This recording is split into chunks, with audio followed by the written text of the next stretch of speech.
ఆయుష్ కాలం 1000 సంవత్సరాలు అయితే ఆగేసి 1000 సంవత్సరాలు పోయి 120కి వచ్చాం, 120 పోయి 70కి వచ్చాం. కీర్తనలోకి వచ్చేసరికి 90 కీర్తనలు 70 సంవత్సరాలకు వచ్చాం. మనిషి ఆవిష్కారం ఫస్ట్ 969 సంవత్సరాలు బ్రతికాడు. 1000 సంవత్సరాలు లెక్క, కానీ 1000 సంవత్సరాలు చూస్తాం. దేవుడు చెప్పాడు అది 1000 సంవత్సరాలు చూస్తాం. ఎప్పుడంటే కొత్త ఆకాశం కొత్త భూమి కలిగినప్పుడు మొత్తం లేస్తారు, చనిపోయిన వారు లేస్తారు, మృతి పొందిన వారు లేస్తారు.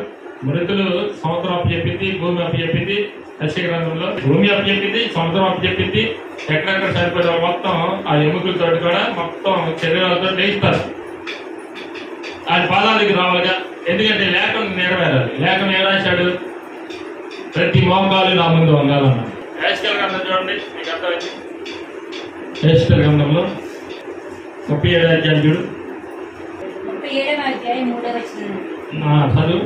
ఆయన నరపుత్రుడా, ఎండిపోయిన ఈ ఎముకలు బ్రతకగలవా అని నన్ను అడగగా, ప్రభువా యెహోవా అది నీకే తెలియదని నేనంటిని. అందుకు ఆయన ప్రవచనమెత్తి, ఎండిపోయిన ఈ ఎముకలతో ఇట్లనుము, ఎండిపోయిన ఎముకల్లారా యెహోవా మాట ఆలకించడి. ఈ ఎముకలకు ప్రభువైన యెహోవా సెలవిచ్చినదేమనగా, మీరు బ్రతుకున్నట్లు నేను మీలోకి జీవాత్మను రప్పించుచున్నాను. చర్మము కప్పి మీకు నరములనిచ్చి మీ మీద మాంసము పొదిగి చర్మము మీ మీద కప్పెదను. మీలో జీవాత్మ ఉంచగా మీరు బ్రతుకుదురు. అప్పుడు నేను యెహోవానై ఉన్నానని మీరు తెలుసుకొందురు. ఆయన నాకు ఇచ్చిన ఆజ్ఞ ప్రకారము నేను ప్రవర్తించుచుండగా గడగడమును ధ్వని ఒకటి పుట్టెను. అప్పుడు ఎముకలు ఒకదానితో ఒకటి కలుసుకొనిను. ఒకరు కాదు, ఎవరి ఎముకలు వాళ్ళకి వచ్చింది. అర్థమైందా? ఎముకలు ఇడిపోతాయి కదా, ఏటీఆర్ పోతాయి కదా. అదే సమాధుల్లో అటు ఎముక ఇటు ఎముక, అలాగే ఒక్కొక్క సమాధులతో విన్నప్పుడు ఇల్లు కట్టుకున్నప్పుడు అది ఇటు తీసేస్తుంటారు. ఎక్కడెక్కడ ఉన్నాయి ఎముకలు మొత్తం కూడా వాళ్ళకి వచ్చేస్తాయి. ఎవరి ఎముకలు వాళ్ళకి వచ్చేస్తాయి. నేను చూస్తుండగా నరములను మాంసమును వాటి మీదకి వచ్చాను, వాటి పైన చర్మము కప్పెను. అయితే వాటిలో జీవాత్మ ఎంత మాత్రము లేకపోయెను. అప్పుడు ఆయన నరపుత్రుడా జీవాత్మ వచ్చినట్లు ప్రవచించి ఇట్లనెము, ప్రభువుకు యెహోవా సెలవిచ్చినదేమనగా, జీవాత్మ నలుదిక్కుల నుండి వచ్చి హతులైన వీరు బ్రతుకున్నట్లు వారి మీద ఊపిరి విడువము. ఆమేన్. ఎక్కడి నుంచి వచ్చి? నలుదిక్కుల నుంచి వచ్చి వారి మీదకి ఆత్మను ఊపిరి పోతగా వాళ్ళు తిరిగి మళ్ళా బ్రతికారు. రేపు జరగబోయే చరిత్ర ఇది. 1000 పరిపాలన జరగబోయే చరిత్ర ఇది. ఎముకలు లేస్తాయి. అలాగే మృతుల్ని భూమి అప్పచెప్పింది, సముద్రం అప్పచెప్పింది. చాలా మంది అందరూ లేస్తారు, ఒక్కళ్ళ కాదు, అందరూ లేస్తారు. అందులో పొడిచిన వారిని కూడా చూస్తున్నారు అన్నాడు. ఎలా చూస్తారు? దానికి అర్థం అదేగా. ఉన్నావా? 2000 సంవత్సరాల కింద ఆయన పొడిచారు. 2000 సంవత్సరాల క్రితం వాళ్ళు అతను యేసుక్రీస్తు పొడిచారు. ఇప్పుడు నన్ను చూస్తారు అంటాడు.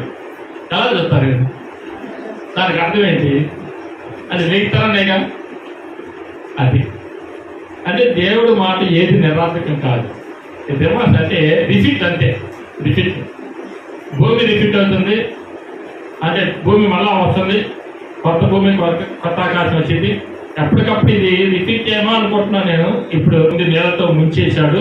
నీళ్ళ మీద దేవుడి ఆత్మ జలముల మీద అల్లాడిచుంటున్నా అంటాడు. ఆదికాండము 1:5 ఆదికాండం 1:5 ఏమంటారంటే, జలముల మీద దేవుడి ఆత్మ అల్లాడిచుంటున్నా అంటాడు. అంటే అంతకుముందు ఒకసారి నాశనం చేశాడేమో. అది ఆ చరిత్ర మనకు తెలియదు, కానీ దీంట్లో రాయలేదు. కానీ మునుపున్నదే ఉండదంటాడు. ప్రసంగి గ్రంథం అంటాడంటే మునుపున్నదే ఇప్పుడు ఉండదంటాడు. అంటే అంతకుముందు కూడా ఇది అంటే ఎప్పటికప్పుడు రిపీట్ అవుతుందే అనుకుంటానండి. మళ్ళా కొత్త భూమి కొత్త, మళ్ళీ కొత్త భూమి కొత్త ఆకాశం, మళ్ళీ కొత్త భూమి కొత్త ఆకాశం. ఇలాగే మనుషుల్ని మళ్ళీ మొత్తం పైకి తీసుకెళ్ళి మళ్ళీ కింద పంపిస్తాం. ఈసారైనా మారుతారేమో, ఈసారైనా మారుతారేమో, ఈసారైనా మారుతారేమో, మళ్ళీ వాళ్ళ ఆత్మను మొత్తాన్ని కింద పంపిస్తారేమో. అట్లాగే ఈ విధంగా జరుగుతూ ఉన్నది. అందుకనే అక్కడ ఏమంటాడంటే మొత్తాన్ని లేపుతున్నాడు, ఎముకలను లేపుతున్నాడు, అలాగే మృతులైన లేపుతున్నాడు. టెస్ట్లకు రాసిన పత్రికలు ఏమన్నాడు? సమాధులు తెరవబడతాయి, సమాధులు తెరవబడతాయి. చూడండి 4వ అధ్యాయం 11వ నిరీక్షణ లేని తెలవలేని ఉండకు, ఎందుకంటే అవన్నీ కూడా మళ్ళా తిరిగి ఆర్భాటంతో మహామహిమతో కోర శబ్దంతో మళ్ళా నేను తిరిగి వస్తాను, వచ్చినప్పుడు సమాధులు తెరవబడతాయి అంటాడు. అక్కడ టెస్ట్లోనికి రాసిన పత్రిక 4వ అధ్యాయం 1వ టెస్ట్లోనిక 4వ అధ్యాయం 13వ సహోదరులారా, నిరీక్షణ లేని ఇతరుల వలె మీరు దుఃఖపడకుండా నిమిత్తము నిద్రించుచున్న వారిని అంటారు. ఎవరంట? నిద్రపోతున్నారు. ఆది కాలం నుంచి చనిపోయిన వారు నిద్రపోతున్నారు. అంటే నిద్రపోతుంది ఎవరు? దేవుడి బిడ్డలు. నిరీక్షణ లేని వారు ఎవరు? నమ్మని వారు నిరీక్షణ లేని వారు అంటున్నాడు. నిరీక్షణ లేని వారి గురించి దుఃఖపడుట ఉండుట నాకు ఇష్టం లేదు, కానీ వారికంటే మీరు శ్రేష్ఠులు, అందుకనే వారి గురించి కాదు మీ గురించి నేను తెలియపరుస్తున్నాను. నా యందు మృతి పొంది క్రీస్తునందు మృతి పొంది తిరిగి లేచిన వారు అందరూ కూడా అంటారు. అంటే క్రీస్తునందు మృతి పొంది లేస్తారు అని చెప్తాడట. చదువు నా 14 చదువు. యేసు మృతి పొంది ఎలాగైతే తిరిగి లేచాడో మనం నమ్మిన ఎడల అదే ప్రకారంగా యేసునందు నిద్రించిన వారిని మళ్ళా దేవుడు ఆయనతో వెంట పెట్టుకుని వచ్చాను. అదేంటండి వెంట పెట్టుకుని వచ్చేదేంటి అంటే? శరీరం ఎక్కడుంది చెప్పండి? శరీరం ఎక్కడుంది? భూమిలో ఉంది కదా. నువ్వు మనిషి మన్ను కనుక తిరిగి మన్ను అయిపోతావు అన్నాడు. శరీరం మన్ను అయిపోయింది. ఇక్కడ ఏమంటాడంటే నువ్వు మన్ను కనుక తిరిగి మన్ను అయిపోతావు అన్నాడు. అంటే మన్నే ఆది కాలంలో ఆది మానవుడికి ఆదాముకి చెప్పిన మాట. అప్పటికి ఇప్పటికీ మన్ను అయిపోతా ఉన్నారు కదా. అప్పటికి ఇప్పటికీ మన్ను అయిపోతా ఉన్నారు. ఇప్పుడు మరి ఎండ పెట్టుకొచ్చేది ఎవరిని? చెప్పండి. ఆయన ప్రభువు మృతి పొంది ఏ విధంగా అయితే తిరిగి లేచాడో ఆ విధంగా మనం కూడా లేస్తామంటాడు. ఆయన వచ్చేటప్పుడు ఆర్భాటంతో మహామహిమతో పౌర శబ్దంతో వచ్చినప్పుడు అంత వారిని ఎండ పెట్టుకుని వస్తాడని చెప్తున్నాడు. ఎవరిని?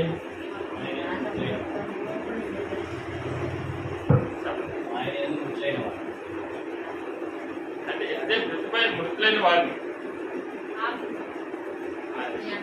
ఆత్మల్ని. ఆమె హల్లెలూయా. ఆత్మ ఎక్కడికి వెళ్ళిపోయింది? శరీరం ఎక్కడికి వెళ్ళిపోయింది? ఆత్మ వేరు, శరీరం వేరు కదా. శరీరమైనా భూమిలోకి వెళ్ళిపోద్ది, మన్నైనది తిరిగి మన్న అయిపోద్ది. దేవుడు పెట్టిన దీపం దేవుడి దగ్గరికి వెళ్ళిపోద్ది. ప్రసంగి కన్నా 12వ అధ్యాయం 7వ వచనం అని చెప్తాడు. ఏమన్నాడంటే మన్నైనది మన్న అయిపోద్ది, దేవుడు పెట్టిన ఆత్మ దేవుడి దగ్గరికి వెళ్ళిపోద్ది. ఇప్పుడు ఎవరినైనా పెట్టుకొస్తాడంటే ఆత్మని పెట్టుకొస్తాడు. ఎందుకు? ఈ శరీరంలోకి పంపించాలి లేదా? ఈ శరీరంలో పంపించినప్పుడు ఇదే శరీరం అట్లా డైరెక్ట్గా లేచింది అనుకుంటున్నారా? ఇది మట్టి శరీరము, మలినమైన శరీరము, పాపపు శరీరము, పనికిమాలి శరీరం. మధ్యలోకి వెళ్ళేటప్పటికి ఇది మహిమా శరీరంగా మార్చబడింది. స్తోత్రం చేద్దాం. హల్లెలూయా. ఈ మహిమా శరీరం అంటే ఈ లోపు ఎదుర్కొనే లోపు ఈ శరీరం మొత్తం సడన్గా అట్లాగా బాడీలో అట్లా లేచి ఆకాశంకి ఎక్కిపోతున్నప్పుడు అంటే గుంపులకి వెళ్తారు, ఆశ్చర్యపోతారు. మత్తయి సువార్త 24లో చెప్తాడు కదా, ఆర్భాటంతో మహామహిమతో పౌర శబ్దంతో ప్రభు దిగులు వచ్చిందో చూసి సకల గోత్రం వారి గుండెలు బాదుకుంటారు, మృతులైన వారి ముందు లేచి సజీవులైన వారి తర్వాత లేస్తామని చెప్పేసి మత్తయి సువార్త 24:30లో చెప్తాడు.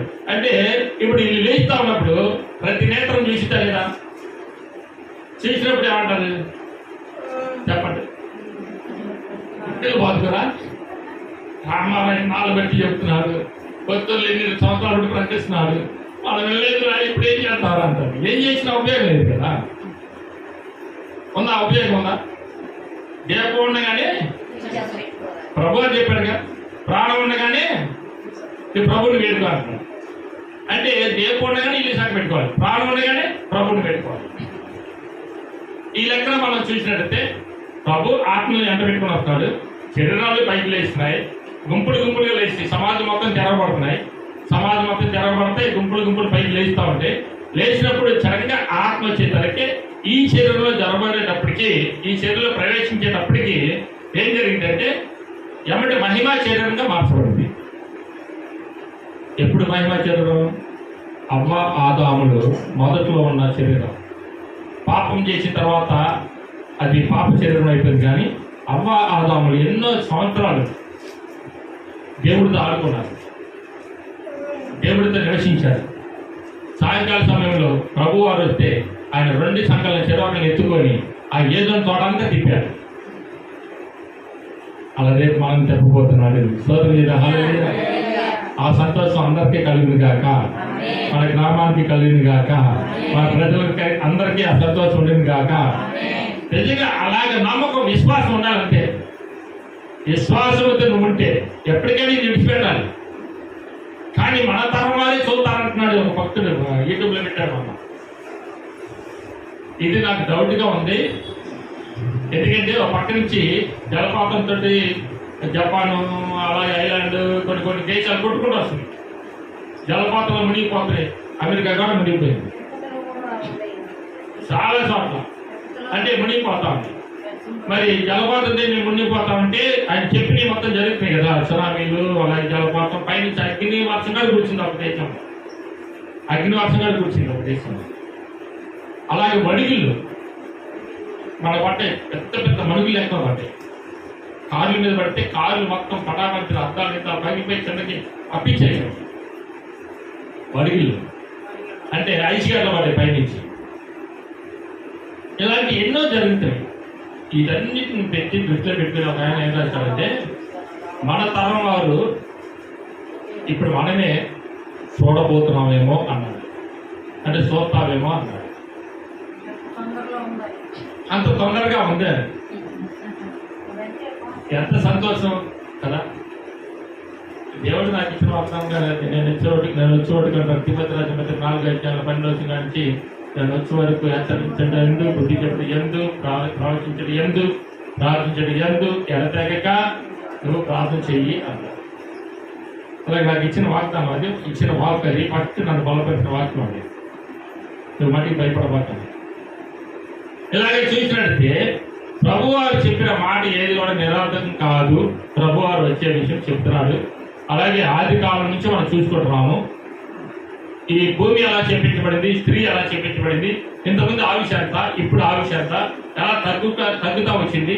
అలాగే మనుషుల యొక్క చేసిన పాపాలను బట్టి ఆది కాలంలో 6వ అధ్యాయంలో ఎవటో ఎక్కడ 7వ అధ్యాయంలో 6వ అధ్యాయం 6వ వచనం చూడడం ముందు 6వ అధ్యాయం 6వ వచనంలో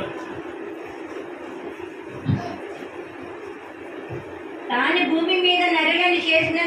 భూమి మీద నరులను చేసినందుకు యెహోవా సంతాపం నుండి తన హృదయంలో నొచ్చుకొనెను. అప్పుడు తన హృదయంలో నొచ్చుకొనెను అని మనం చదువుకున్నాం. అంటే భూమి మీద నరులను చేసినందుకు తాను ఏం చేశాడు? సంతాపము అంది ఉన్నాడు.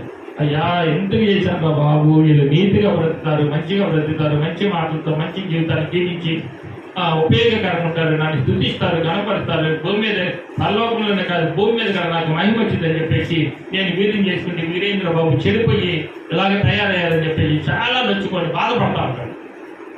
8:27 బాల్యజన్మించే వాళ్ళు చెడ్డ హృదయాలు కలిగి ఉన్నారంటాడు. అదే 7వ అధ్యాయంలో మొదటి అంటాడు, నవాహు ఈ ఒక తరం వాళ్ళు అక్కడే నాకు నీతిమంతుడిగా కనపడ్డామంటాడు. అంటే ఇలా చూసుకుంటా వస్తే మళ్ళా నవాహు కుటుంబం నుంచి భూమిని నింపాడు. నవాహు కుటుంబం అప్పుడు జలప్రలయం వచ్చినప్పుడు ఎవరు లేరు భూమి మీద. అప్పటికి ఒక సూచక్రియ జరిగింది. అప్పటికి ఎన్ని సంవత్సరాలు? 2000 సంవత్సరాలు. ఆమె ఏమండి, భూమి వయసు 6000 సంవత్సరాలేనండి. భూమి వయసు 6000 సంవత్సరాలు. కోట్ల సంవత్సరాలు, అన్ని కోట్లు, ఇన్ని కోట్లు అంటారు కానీ అన్ని కోట్లు కాదు, 6000 సంవత్సరాలే భూమి వయసు. తర్వాత మళ్ళా మొదలైంది. ఏది? నవాహు దగ్గర నుంచి కుమారులు, 3 కోడళ్ళు, నవాహు తన భార్య, ఇలా 8 సంతానం చూడండి 8 నుంచి నేను బయలుదేరా మళ్ళా మొదలైంది. ఈ భూమి నిండతో మొదలు పెట్టారు. భూమి నిండ పెట్టి మటుకి నోహు ఏం చెప్తాడు, మీ సంతానాన్ని మళ్ళా పరిస్తాడు, మీ మళ్ళా స్థిరపరుస్తానని చెప్తాడని, భూజంతువులని సమస్తాన్ని మళ్ళా తిరిగి స్థిరపరుస్తానని చెప్తాడు. చివరిగా 9వ అధ్యాయం చివరి భాగంలో అదే 29 నోవాహు బ్రతికిన దినములు 950 అంటే కూడా వయసు 950 సంవత్సరాలు బ్రతికారంట. పిల్లలు కూడా కుడియారంగా 120 సంవత్సరాలు ఎక్కువ బ్రతికారు. ఎందుకంటే భూమిని నిండి కదా, తొందరగా నిండిపోవాలి. అలా ఎందుకంటే ఖాళీ కదా, జలపాతం మొత్తం ఖాళీ కదా, కొత్త వెళ్ళిపోయి ఇప్పుడే ఉంది, తొందరగా నింపాలి. అందుకని నోవాహు మీకు వాడి అలాగే తర్వాత వాడి కొంత వయసు ఎక్కువ ఇచ్చుంటారు. ఆ తర్వాత వచ్చేదాన్ని జనం అలా ఉండగా అప్పుడు చాలా బాధ వేసింది ప్రభు వారికి. మళ్ళా పాపంలోనే పడ్డారు, మళ్ళా చేపలను పడ్డారు. అప్పుడు అబ్రాహాముని ఎన్నుకున్నాడు. అబ్రాహాముని ఎన్నుకొని, అబ్రాహాము ఒక విగ్రహారాధకుడు, అబ్రాహాము బొమ్మలు చేసి అమ్ముకునేవాడు. ఆ అబ్రాహాము ఆలోచన బట్టి ఎన్నుకున్నాడు, లేకపోతే వచ్చేవాడు కదా, అబ్రాహాము దగ్గరికి వచ్చేవాడు కాదు. అబ్రాహాము ఎన్నుకోవడానికి కారణం ఏంటంటే,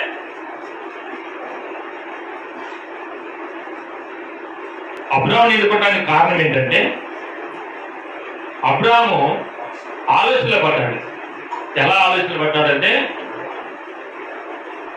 నేను పెడితే నైవేద్యం తినలేదు, మా డాడీ పెడితే నైవేద్యం తింటే మా డాడీ లేడు, ఊరికెళ్ళాడు కదా, నేను పెడితే తినాలి కదా అని ఆయన తెలియదు, లోన పెద్దయ్యా తినవా అని ఆలోచనలో పడ్డప్పుడు ఆ ఆలోచనలు ఎదిగిన దేవుడు నిజ దేవుని ఎదుగుతున్నాడు అని ఒక విగ్రహారాధకుడైన అబ్రహాముని పేరు పెట్టి పిలిచాడు. 12వ అధ్యాయంలో పేరు పెట్టి ఎలా పిలిచాడు, అబ్రహాం నువ్వు లేచి నీ తండ్రి ఇంటి నుండి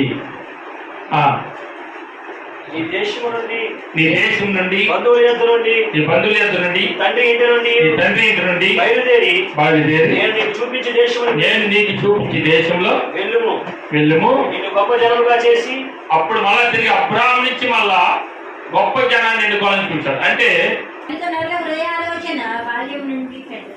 నల్లు హృదయాలోచన బాల్యం నుండి చెడ్డది.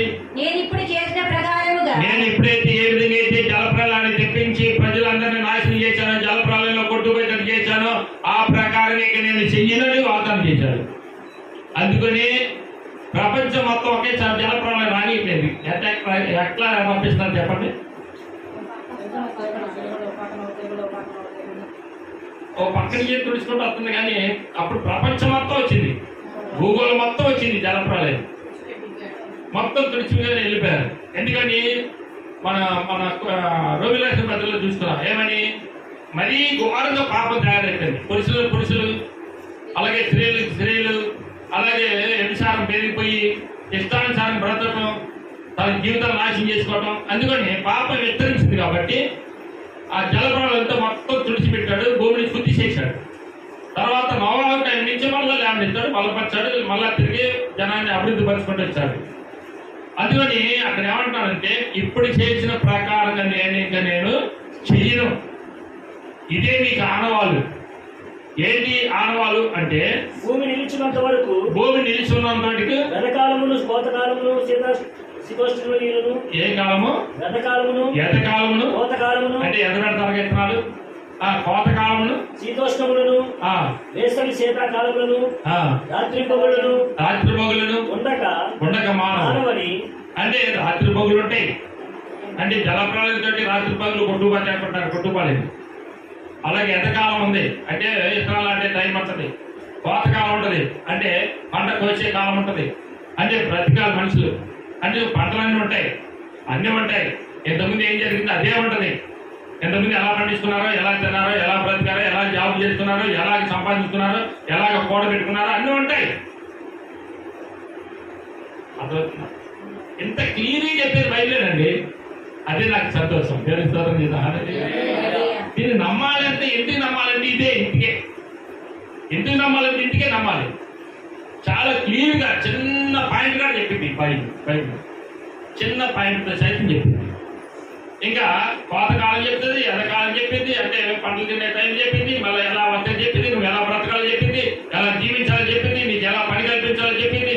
అన్నీ కూడా ఎవరు కూడా ఉపవాసం ఉండి సప్తానికి దేవుడు చెప్పడం లేదు. ఏదో రకంగా సహాయం చేస్తానంటాడు. తర్వాత కింద భాగం అంటాడు చూద్దాం ఒకసారి. మరియు దేవుడు నోవాహును అతని కుమారులను ఆశీర్వదించి మీరు ఫలించి అభివృద్ధి చెంది భూమిని నింపుడి ఈ భయమును మీ బెదురును అడవి జంతువులన్నిటికి ఆకాశ పక్షులన్నిటికి నేల మీద ప్రాకు ప్రతి పురుగుకను సముద్రపు చేపలన్నిటికి కలుగును అవి మీ చేతికి అప్పగింపబడి ఉన్నవి. అవును 9:12 నాకును నీకును మీతో కూడా సమస్త జీవరాశులకు మధ్య నేను తరతరములకు ఏర్పరచుచున్న నిబంధన గుర్తు ఇదే. మేఘములో నా ధనుస్సును ఉంచి తిని మేఘములో నా ధనుస్సును ఉంచి తిని అది నాకును భూమికి మధ్య నిబంధనకు గుర్తుగా ఉండును. అది నిబంధనకు గుర్తుగా ఉండును. ఎందుకని ఇప్పుడు చేసిన విధంగా నేను ఇంకా చేయనన్నాడుగా. ఎంత ప్రేమమైన చూడు. చాలా సంతాపం ఉందంటాడండి, చాలా బాధపడుతాడండి, చాలా దుఃఖపడి కూడా ఉంటాడు. ఎందుకంటే అంతమంది ప్రజలను చంపుకోవడం ఎవరికైనా దుఃఖమేగా, అవునా కదా, ఎవరికైనా బాధేగా. ఎంతో మంది ఆ కుటుంబీకులు కదా, ఆయన కన్నబిడ్డలు కదా, తయారు చేసుకున్నవాడు కదా, అంతమంది చనిపోయారు. అంటే ఆ పాపంలో ఒకసారి వీడు పాపంలో ఏం చేస్తామంటే కొట్టేస్తాం, అమ్మకమ్మక మా పిల్లలు కొట్టేస్తాం. పాపం అంత వాడు చేసే పనిని బట్టి మనం కొట్టేస్తాం. కానీ తగలడం చాలా తగ్గింది. ఒక్కొక్కరు అయితే చనిపోతారు. తర్వాత తల్లి కొట్టిన తర్వాత ఏం సరే, తర్వాత మానవ ఏడ్చుకుంటా ఉంటుంది, లేకపోతే ఒళ్ళోకి తీసుకుని ఏడ్చుకుంటా ఉంటుంది. ఎక్కడెక్కడ దెబ్బలు తల్లియో బెల్ట్ కావచ్చు, లేకపోతే కొడాలు కావచ్చు, ఏదైనా దేంతో కొట్టిన కరెక్ట్ కొట్టచ్చు. ఆ వాతలు కాడ మళ్ళీ తిరిగి ఏం చేసిందంటే మళ్ళా మందు రాసి మెత్తని తైలం రాసి మళ్ళా ఒళ్ళో పడుకోబెట్టుకుని వదిలాల్సింది. తల్లి ప్రేమ. ఇలాంటి దేవుడు కూడా బాధపడి మొత్తాన్ని సమయంలో నాశనం చేసినందుకు పశ్చాత్తాపడి ఆయన ఒక వాగ్దానం చేస్తున్నాడు. నీకును నాకును మధ్య నిబంధన మేఘముల్లో దడిసి పెడుతున్నా అన్నాడు. ఆమె చేద్దాం. హల్లెలూయా. ఎంత గొప్ప కార్యాలు. ఇప్పటికీ ఉంది కదా ధనుసు, వస్తుందా రావట్లేదా? వద్దకూడదు. చూస్తలేదా? ఎప్పుడు దాదాపు 4000 సంవత్సరాల క్రితం రాసింది అది. అంటే అప్పుడు జలప్రాలయం వచ్చింది కాబట్టి పెట్టాడు. అది జలప్రాలయంలో కొట్టుకుపోయారు కాబట్టి పెట్టాడు. అది చాలా బాధ వేసింది కాబట్టి పెట్టాడు. ఇలాంటి జలప్రాలయం మళ్ళా తెప్పించను, భూమి మొత్తం ఒకేసారి నేను తుడిచిపెట్టను. నాకు చాలా బాధ కలుగుతుంది. నేనే పశ్చాత్తాపడుతున్నాను. నరులు బాల్యం నుంచే వాళ్ళ హృదయాలు చెడ్డదేమన్నది. వారు పాపంలో ఉంటారు, శాపంలో ఉంటారు. అందుకని వారి విషయం నేను ఇక మర్చిపోయి నేనే అవసరమైతే ప్రాణం పెడతాను, కానీ ప్రాణాలు తీనాను. స్తోత్రం చేద్దాం. హల్లెలూయా. ప్రజలందరి పాపముల కొరకు నేనే ప్రాణం పెడతాను, కానీ ప్రాణాలు తీను అని సృష్టించిన సృష్టికర్త, భూమిని ఆకాశమును చేసిన దేవుడు సృష్టికర్త తిరిగి మళ్ళా తానే మళ్ళా 2000 సంవత్సరాల తర్వాత జలం పెరిగి పాపం పెరుగుతుంటే మధ్యలో అక్కడక్కడ సొరకలేశాడు. సొదొమ గొమొర్ర పట్టణాల్లో వారు అతి భయంకరమైన పాపాలతో నిండిపోయి ఉన్నారు. అతి భయంకరంగా పాపం చేస్తున్నారు. వాళ్ళు దేవదూతలు వస్తే అక్కడికి ఎవరిని పలకరించడానికి, లోతుని పలకరించడానికి, లోతు దగ్గరికి దేవదూతలు వస్తే ఆ దేవదూతలని కూడా పురుషులు వాళ్ళు మీ దగ్గరికి వచ్చిన ఆ పురుషులను మా దగ్గరికి పంపిస్తున్నారు. ఆ ఊరు ప్రజలు, సొదొమ గొమొర్ర ప్రజలు అంతా చిన్న పిల్లల మధ్యలో పెద్దవాళ్ళు బట్టి ఎంత భయంకరం అండి, ఎంత ఘోరం అండి. అందుకని చురకలేశాడు అక్కడక్కడ. చదువుతారు అది కూడా. నా ప్రభువులారా దయచేసి మీ దాసుని ఇంటికి వచ్చి రాత్రి వెళ్ళబుచ్చి కాళ్ళు కడుక్కొని మీరు పెందలగడనే లేచి మీ త్రోవను వెళ్ళవచ్చిన నేను. అంటే బంధువులుగా వచ్చారు. వాళ్ళు దేవదూతలు బంధువులుగా వస్తే లోతు ఇంటికి ఏమంటాడంటే, అయ్యా ఈ రాత్రి కాళ్ళు మొక్క కడుక్కొని మా ఇంట్లో నివాసం చేసి విండి చేసి తెల్లారిపొద్దున వెళ్ళిపోండి అన్నాడు. తెల్లారిపొద్దున వెళ్ళిపోండి అంటే వీళ్ళు చూశారు, ఆ ప్రజలందరూ చూశారు. ఇంకా అక్కడి నుంచి చదువుకుంటే మీకు అర్థమైంది. ఆ ప్రజలందరూ చూశారు. చూసిన తర్వాత వాళ్ళు అంటారు, మీ ఇంటికి వచ్చారే వారు మా దగ్గరికి పంపించంటారండి. ఇది న్యాయమా? మర్యాదకు పంపించు వాళ్ళిద్దరిని మర్యాదకు పంపించు అంటున్నారు. నెట్టుకొని వచ్చేస్తున్నారు, తలుపులు పలకొడుతున్నారు. చాలా బాధ వేసింది. పాపం చేస్తున్నారు. ఈ పట్టణం ఉందనుకో, ఈ సొదమ గుమార పట్టణం ఉందనుకో, పక్క పట్టణాలు నాశనం అవుతాయి, పక్క దేశాలు నాశనం అవుతాయి, పక్క ప్రజలు నాశనం అవుతారు, ప్రతి ఒక్కరు నాశనం అవుతారు. నశింపు చేస్తూ వస్తున్నాడు. మళ్ళా తిరిగి ఇప్పుడు జలప్రాలయంతో అక్కడక్కడ కొట్టుకుంటూ వస్తున్నాడు. ఇప్పటికైనా పాపం తగ్గిద్దామనుకుంటాం. పాపమే తగ్గట్లా, పెరుగుతుంది కానీ తగ్గట్లా. దేవుడు ఒకరితో వచ్చింది పిల్లల్ని చంపుతున్నాడు. ఎందుకు చంపుతున్నాడు? జలప్రాలయం అతని ఎందుకు పక్క నుంచి నాశనం అవుతుంది, ఎందుకు తుఫాను అవుతుంది, ఎందుకు జలప్రాలయాన్ని, ఎందుకు ఇవన్నీ కూడా భూకంపాలు వస్తున్నాయి అంటే రాకేం చేస్తాయి ఆమె. హల్లెలూయా. అందుకనే బ్యాంకాక్ లో మనం భూకంపం వచ్చింది. దాదాపు 30-40 కేసులు కూడా కుప్ప కోల్పోయి వేలం చచ్చిపోయారు. కంపు కొరతని ఇంకా చేస్తాను ఉన్నారు.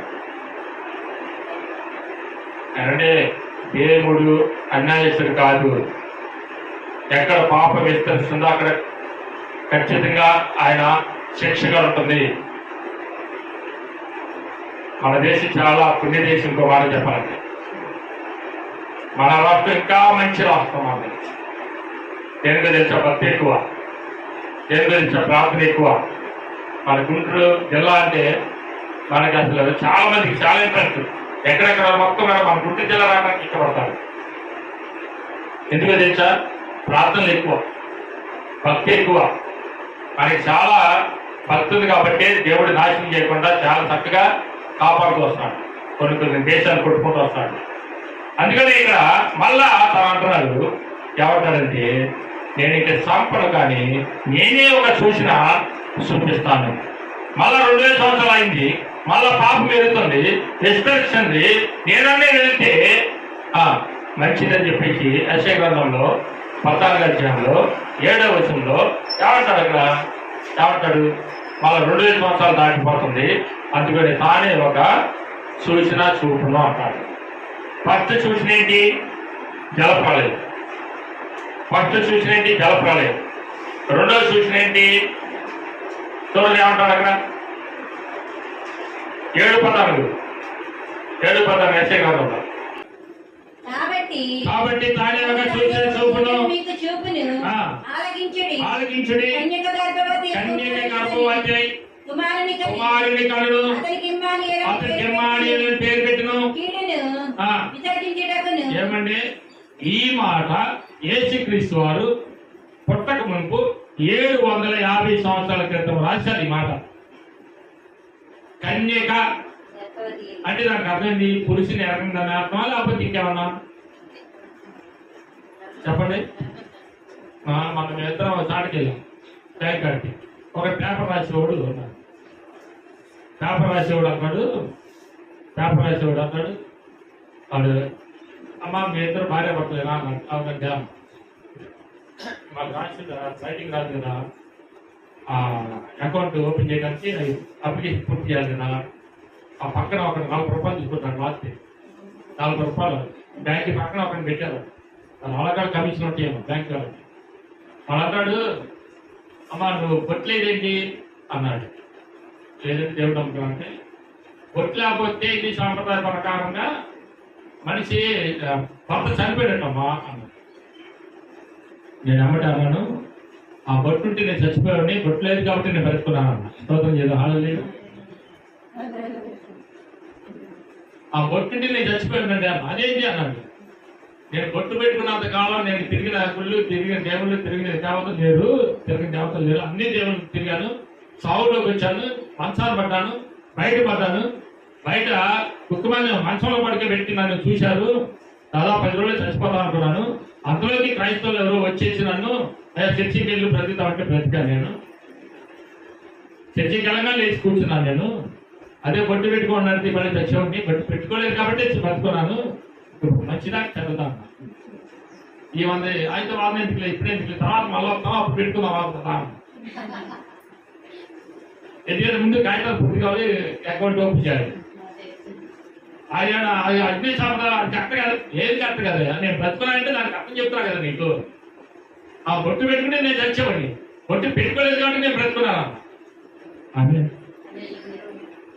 నేను చెప్పా ఈ మాట చెప్పాను ఏమన్నా తెలుసా యేసుక్రీస్తు వారు ఒక వేషిని పుట్టాడు అన్నది అల్పం రఘుత్వాలు మండిపోయింది అరికాలకి మండిపోయింది తీసుకున్న క్లాస్ అనుకున్నాను తను తీసుకొచ్చింది మళ్ళా లాంటి కుదరలేదు నేను అప్పుడు మాట అన్నా మన వేదాల్లో ఉంది కదండి జన్మ పాపం కర్మ పాపం లేకుండా పుట్టినవాడే మన పాపాలకి అర్హుడని అన్న అప్పటికి ఈ వాదన తినా అని చెప్పి నాకు వచ్చింది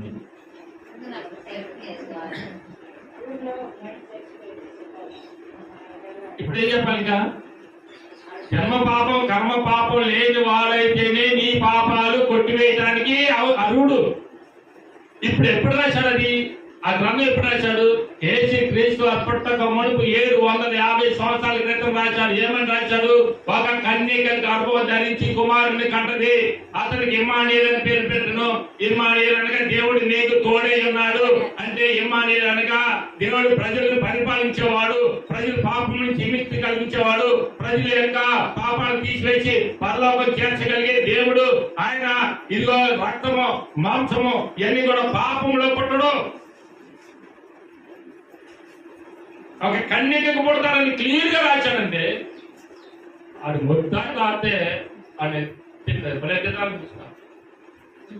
వేష్ అని చెప్పేసారు ఇతనికి ఎట్లా ఉంటుంది దేవుడు అబద్ధికుడు దేవుడు చెప్పింది నెరవేరాలి కదా ఒక కన్యకకు పుడతాడన్నాడు యేసుక్రీస్తు వారు ఎవరు పుడతాడు ఒక కన్యకకు పుడతాడని దాదాపు యేసు ప్రభు పుట్టక మునుపు 750 సంవత్సరాల కింద రాశాడు అదే 9వ అధ్యాయం ఏం రాశాడు 6వ వచనంలో 9వ అధ్యాయంలో ఏం రాశాడు చదవండి వచ్చారు ఏలయనగా శిశువు పుట్టెను మనకు ఒక శిశువు పుట్టెను మనకు కుమారుడు అనుగ్రహించబడును మనకి కుమారుడు అనుగ్రహించబడును ఆయన భుజం మీద రాజ్యభారం ఏముంటదంట రాజ్యభారం ఉంటదంట అది ఎలాంటి వాడంటే ఆశ్చర్యకారుడు ఆలోచనకర్త బలవంతుడైన దేవుడు నిత్యుడ తండ్రి సమాధానానికి కర్త ఇన్ని బిడుదలు ఇచ్చాడు ఇది ఎప్పుడు రాశాడు 750 సంవత్సరాల క్రితం రాశాడు దేవుడి గురించి రాజ్యభారం ఎవరు రాశారు ఎవరు పరాయించారు భుజం మీద ఎవరు మోసుకుంటూ వెళ్ళారు ఆయన భుజం మీద రాజ్యభారం ఉండాలంటే చెలువు భారం ఎవరిది రక్తం కాల్చింది ఎవరు అందరూ ప్రజలందరూ కొరకు రక్తం కాల్చింది ఎవరు ప్రాణం పెట్టింది ఎవరు ప్రాణం పెట్టకపోతే పాప విమోచన లేదని రాసి ఉంది కదా మన గ్రంథాలను రాసి ఉంది కదా బౌద్ధ మతంలో గ్రంథంలో దిగానిక గ్రంథంలో రాసి ఉంది కదా ఖురాన్లో రాసి ఉంది కదా అన్ని గ్రంథాలు నెరవేర్చాలి కదా మరి ఏం చేయాలి ఎవరు దొరికారా దొరికితే చెప్పండి కాళ్ళు పట్టుకుంటా ఎవరన్నా మనుషుల యొక్క పాపాలు నిమిత్తమైన రక్తం చిందించి బలి అమ్మిన వాళ్ళు ఎవరైనా ఉన్నారు అంటే వాళ్ళ పాలా పట్టుకొని వాళ్ళని తప్పితే నేను ఎవరు పడవు యేసుప్రభుని కాదు యేసుప్రభుని కాదు దూరం పడేస్తా ఇస్రాకుని పడేస్తా పాపం లేకుండా జీవించిన వ్యక్తి ఎవరు అంటే నేను వేదంతో చెప్తాను మాట్లాడు వేరే విధంగా చెప్పలేదు క్షమించండి అంటే వేదన అది వేదన ప్రభువుని అన్యాయస్తుడిగా చూడకూడదు ఆయన ఎలాంటి వాడంటే ఈ కొరకు నా కొరకు ప్రాణం పెట్టడానికి వచ్చాడు మనందరి యొక్క పాపాలు కొట్టివేయడానికి వచ్చాడు మనల్ని తిరిగి మళ్ళీ పరలోకం చేరడానికి వచ్చాడు పరలోకమే మంది ఈ లోకం మనది కాదు మహాబ్రతికి 70 సంవత్సరాలు అధిక బలమైతే 80 సంవత్సరాలు ఆ తర్వాత వెళ్ళిపోవాల్సిందే ఇక్కడ ఎవరు ఉండవు ఎవరన్నా మా తాతలు ముత్తాతలు ఎవరు లేరు మరి మీకుంటే ఉన్నారేమో కానీ నాకు మరికి ఎవరు లేరు అలాగే మరి అందరూ కూడా వెళ్ళిపోవాల్సిందే అందరూ వెళ్ళిపోవాల్సిందే కాబట్టి మనం ఏం చేయాలి ఈ ఉన్న 4 రోజులు ఈ ఉన్న కొంతకాలము నిజదేవుని తెచ్చుకొని మన కొరకు ప్రయాసపడి మన కొరకు ప్రాణం పెట్టి మన కొరకు రక్తం కాచి మన కొరకు ఎదురు చూస్తున్న దేవుడు మళ్ళీ తిరిగి బ్రతికిన దేవుడు సమాధి ఖాళీగా ఉంది ఇప్పటికీ బ్రతికని చెప్పుకోవటం వేరు 40 రోజులు తిరిగి ప్రజలందరికీ కనబడి వారి దగ్గరికి భోజనం చేసి వారితో తిరిగి 40 రోజులు అనేక వందల మంది సూత్రంగా ఆకాశానికి ఎక్కిపోయింది పేరు. ఇది రుజువులు, ఇది రుజువులు. అందుకే ఇజ్రాయెల్ దేశం ఈ రోజు కూడా ఆ విధంగా క్షేమంగా ఉండడానికి కారణం, ఆ విధంగా లోకాన్ని మొత్తాన్ని జయించడానికి కారణం, ప్రపంచం మొత్తానికి సవాల్ చేయడానికి కారణం ఎవరు? వాళ్ళ తెలివితేటలు అనుకుంటారా? వాళ్ళ జ్ఞానం అనుకుంటారా? వారికున్న దేవుని జ్ఞానం, వారికున్న దేవుని సహాయం, వారిని దేవుడు ఆదుకుంటున్నాడు. కాబట్టి రోజుకొక ఐటమ్ తయారు చేస్తున్నారు. అవసరమైతే మళ్ళా కొత్త ఐటమ్ కనిపెట్టారు. ఇప్పుడు 70 దేశాలను ఎదుర్కొనడానికి ఇప్పుడు రెడీగా ఉన్నాడు. 70 దేశాలు, దాదాపు 40 కోట్ల మంది జనాన్ని ఎదుర్కొన్నారు. ఇప్పుడు వీళ్ళు ఎంతమంది తెలుసా? 1 కోటి మంది, 49 లక్షల మంది, అదే 99 లక్షల మంది, అంటే 1 కోటి మంది. 40 కోట్ల మంది ఎదుర్కొంటున్నారు. ప్రపంచం మొత్తాన్ని కూడా ఎదుర్కొంటామని చెప్పి సవాల్ చేస్తున్నారు. వాళ్ళు ఎవరి జ్ఞానం? ఎవరు తోడే ఉన్నారు? దేవుడి తోడే ఉన్నాడు. కాబట్టి వాళ్ళు ధైర్యంగా మా దేవుడు మాకు సహాయకుడు. వీళ్ళు ఎత్తం చేస్తుంటే వాళ్ళు ఆ గోడకాడికి వెళ్ళి ఏడుపులు వెళ్ళి దాంట్లో ప్రార్థన చేసేస్తాం. ఆ ఏడుపులు గోడకాడికి వెళ్ళి వాళ్ళు శాఖలేసి ప్రార్థన చేస్తూ ఉంటారు, ఏడుతా ప్రార్థన చేస్తూ ఉంటారు. ఇక్కడ యుద్ధం జరుగుతూ ఉంటుంది. వాళ్ళు ప్రార్థన చేస్తూ ఉంటారు, ఇక్కడ యుద్ధం జరుగుతూ ఉంటుంది. దేవుడు వారి పక్షం యుద్ధం చేస్తున్నాడు. ఆ దేవుడు మనకు కావాలి. ఆ దేవుడిని వెంటాడదాం, ఆ దేవుడి దగ్గరికి వెళ్దాం, ఆ దేవుడి కోసం ఎదురు చూద్దాం. దేవుడు మళ్ళా తిరిగి రానే ఉన్నాడు, ఇప్పుడు వచ్చాడు. అందుకే ఇది 2వ సూచన. ఏ సూచన? తానే ఒక సూచన చూపును ఏలైనగా కన్యక గర్భం ధరించి కుమారుని కన్నును, అతనికి ఇమ్మానుయేలు అని పేరు పెట్టాను. ఆ కుమారుడు ఎవరు అంటే తర్వాత 750 సంవత్సరాలకి భూమి మీదకి అవతరించిన వారు ఎవరు అంటే అది రేపు వారం చూసుకున్నాం. ఆమేన్, హల్లెలూయా. ఇది సత్యం అని తెలుసుకోవడానికి చెప్తున్నా, ఇది యథార్థతను తెలియపడటానికి చెప్తున్నా. ఇది రాసిన గ్రంథం దేవుడు, మనుషులు కాదు. మనుషుల చేత ప్రేరేపించబడి ఆత్మతో నింపబడి రాసిన గ్రంథం. ప్రతి అణువున ఒక అక్షరం కూడా దీంట్లో తీసివేయడానికి లేదు, కలపడానికి లేదు. అందుకే దీన్ని మార్చలేదు ఎవరు. ఎందుకు మార్చలేదంటే దీంట్లో ఏది తీసేసినా ఏది కలిపినా దీంట్లో తెగులు మొత్తం వస్తాయి అన్నాడు ప్రకటన గ్రంథంలో చెప్పాడు. అందుకే దీన్ని మార్చలేదు ఎవరు. లేకపోతే మన గ్రంథాలాగా ఈ గారు మారుతారు. రామాయణ వరకు ఇంకా చెప్పండి, క్లీన్గా మనమే చెప్తాం. రామాయణ వంకంట రవి నేర్చినమ్మా అది ఇక అంతగానే చెప్పేది. దీన్ని పెట్టేలా మనం అర్థం చేసుకొని సత్యదేవుడు, నిజదేవుడు, సృష్టికర్త దేవుడు ఎవరని తెలుసుకోవడానికి ప్రయత్నించేద్దాం. ఈ మాటలు దేవుడు దీవించను కాక.